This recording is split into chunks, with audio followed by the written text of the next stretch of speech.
तो आज हम लोग पढ़ेंगे संयोजन अभिक्रिया और वियोजन अभिक्रिया।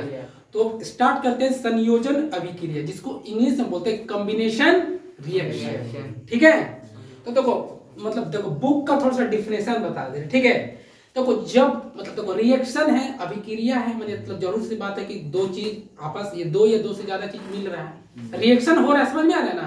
तो जब दो या दो से ज्यादा, रिएक्शन कब होता है, दो हो या इससे ज्यादा हो, तो दो या दो से ज्यादा कितना भी आपस में मिलकर एक नया प्रोडक्ट बनाए, कितना एक नया प्रोडक्ट बनाना, तो क्या बोलेंगे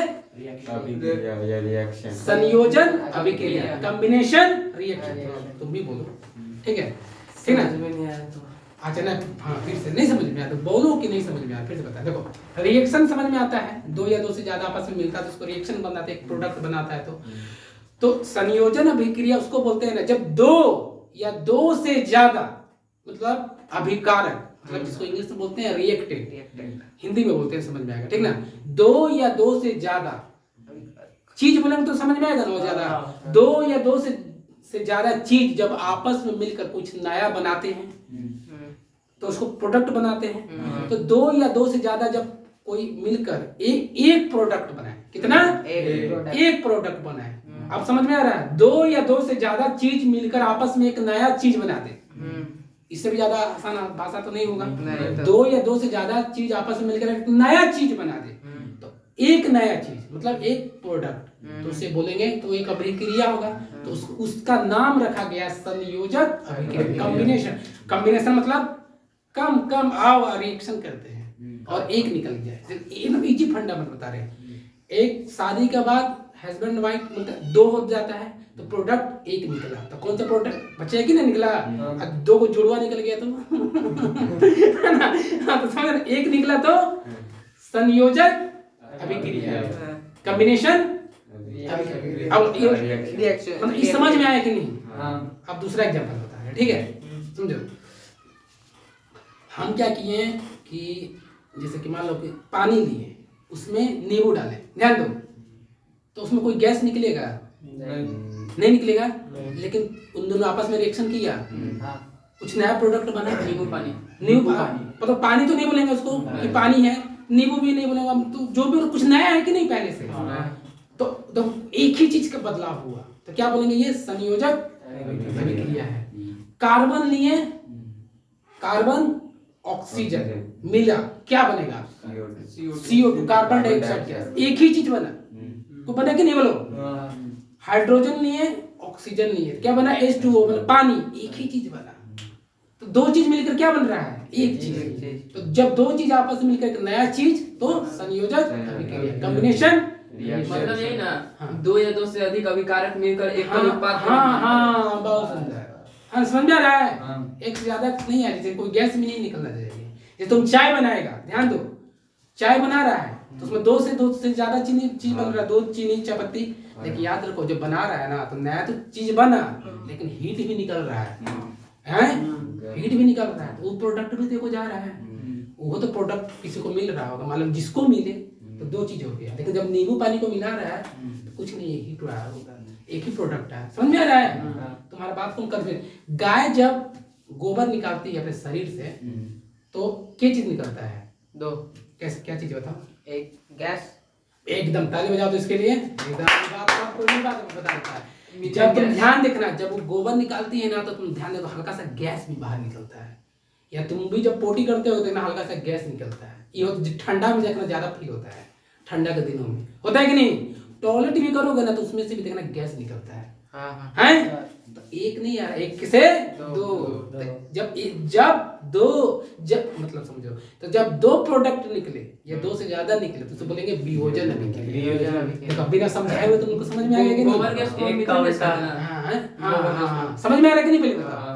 लेकिन वियोजन अभिक्रिया का थोड़ा डिफिनेशन बता दे रहे हैं, ठीक है। संयोजक अभिक्रिया तो तुमने डिफिनेशन समझ गए, लेकिन किताब में ऐसे थोड़ा लिखोगे कि गाय गोबर हगेगी उसके बाद उसमें गैस तो निकलेगा, तो वही वाला बात हो गया, है ना, तो वाला बात नहीं रहेगा।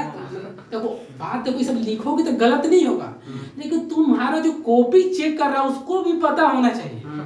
हम जानते हो अपना कॉपी में लिख दिए थे सब चीज, बिजनेस हम लिखे थे, लेकिन मेरा अपना पूरा हमको जानते हो हम सोच रहे थे कि उसमें मेरा 95 96 आएगा, 19 नंबर दिया था। तो हम सर के पास गए थे, तो यही हमको बताया तुम जो लिखता है वहाँ right in your own words, अपने शब्दों में लिखो। तो हम अपने शब्द में लिखें, लेकिन हम जो लिख रहे हैं, जो कॉपी चेक कर रहे हैं उसको भी तो पता होना चाहिए कि गाय का गोबर में ऐसी चीज होता है, ऐसे निकलेगा। उस नहीं सोच पा रहा है, वो सीधा बोलेगा ये उल्टा पुल्टा लिख दिया है, जो मन नहीं होता है, गाना उन्हें लिख देता है कोई, ऐसे देखना बहुत कोई लिख देता है। टीचर में तो झूठ मूठ का भर दिया है, गलत करो, पूछ रहे ऐसे हो जाए ना, बिक्री लिख रहा है गाय का गोबर पेशाब, तो क्या करेगा, तुरंत काट देगा। समझ में आ रहा ना? हाँ, तो समझेगा नहीं, समझ में आ रहा ना?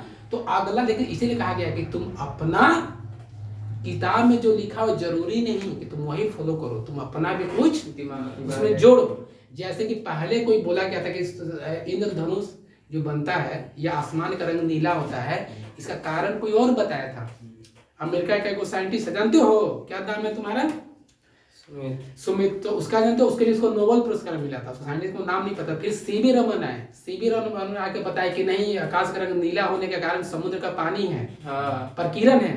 तो उसको गलत साबित किया, उसका तो समझो, सोचो, एक जो बताया उसको नोबेल पुरस्कार ऑलरेडी दिया गया। अगर सीवी रमन उसका बात मान लेते तो क्या बता पाते हैं? नहीं। तो उसका बात को बोले नहीं, को हम भी जांच करेंगे कि बात होता है कि नहीं। तो उस बात को की प्रूव कर दिए कि ये गलत है, जो हम बता रहे ये सही है। फिर सीवी रमन को 1932 में शायद, अगर डेट मुझे भूला लेकिन हमको याद है 1932 में उनको नोबेल पुरस्कार मिला है। सीवी रमन भारत के हैं और उन्हीं को वही बताए थे कि आसमान का रंग नीला क्यों होता है, पानी के प्रकीर्णन के कारण। समझ में आया?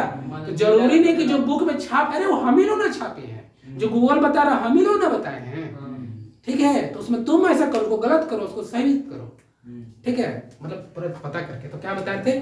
तो वियोजन अभिक्रिया का थोड़ा डिफिनेशन बता रहे थे। जब संयोजन क्या बोले, दो या दो से ज्यादा एक बनाए, तो जब कोई एक, इसका उल्टा, जब कोई अकेले क्या हो, अकेले नया प्रोडक्ट बनाते, सुनो, दो या दो से ज्यादा।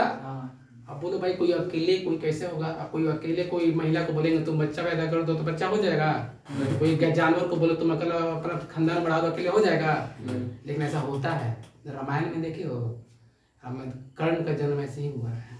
अच्छा, समझ। लेकिन कर्ण का जन्म कैसे हुआ पता है? उसमें दूसरा रूप कौन है? एगो तो उनकी माँ थी, लेकिन दूसरा उनका पिता कौन है? सूरज भगवान। सूरज भगवान को अपने, हाँ, सूरज उनके पिता है। क्यों? क्योंकि सूरज का हीट मिला था उनके माँ को। समझ में आ रहा है? नहीं समझा? समझे। कोई एक तुम पालक का सब्जी भी उगता है ना, तो उसको हीट चाहिए। गुलाब का फूल भी होगा, उसको हीट चाहिए। तो हीट कौन दिया? हाँ, तो गुलाब का बाप कौन होगा? सूरज भगवान। हाँ, समझ में आ गया? तो उसी तरह जैसे बता रहे, तो वो क्या होता है कि कोई अकेले हीट का मदद से, सिर्फ हीट का मदद से, कोई एक चीज सिर्फ हीट का मदद से रिएक्शन ले और दो या दो से ज्यादा प्रोडक्ट बना ले, तो उसको क्या बोलते हैं? एग्जाम्पल बताते हैं तुमको, प्रकाश संश्लेषण, इसको बोलते हैं फोटोसिंथेसिस। पौधा के लिया, सूरज सन से लिया, क्या बनाया? ग्लूकोज प्लस ऑक्सीजन बनाया। तुम भी एग्जाम जो तुमको बताएं, जो तुम अभी गाय का गोबर में एग्जाम्पल लिया, लकड़ी या कोयला को हम जलाएं, एक कार्बन डाइऑक्साइड भी बनेगा। लकड़ी या कोयला में कार्बन होता है, ऑक्सीजन के साथ जलेगा तो क्या बनेगा? CO2, carbon plus O2, CO2। लेकिन याद रखो, जब जल जाता है तो हम लोग को राख मिलता है, मिलेगा कि नहीं? शमशान घाट में जाते हैं किसी को जलाने के लिए, पूरा जला दिए, पूरा जल के उड़ के भगवान के पास जा रहे हैं, लेकिन कुछ राख बच जाता है, जिसको बटोर के हम लोग लाते हैं, बोलते हैं ये देखो इसमें अस्थि है, यानी राख है। ये भी तो कुछ ये प्रोडक्ट है, वो प्रोडक्ट। तो वियोजन अभिक्रिया में ध्यान देना, हीट आता है। अभी हीट तुम कितना तरीका से ले सकता है? एक सनलाइट, एक तुम्हारा कोयला जला के थर्मल पावर से, दो, और एक हीट इलेक्ट्रिक, तीन तरह से हीट ले सकता है। तो इसीलिए वियोजन अभिक्रिया 3 तरह का होता है। अच्छा, समझ में गया? समझ में गया कि नहीं? अब बाकी तुम जितना है वो जो इस लोग का रिएक्शन किताब वाला सब तुम लोग ये रटना हम कंसेप्ट समझा दिए। समझ में गया? समझ में गया कि नहीं? चलो।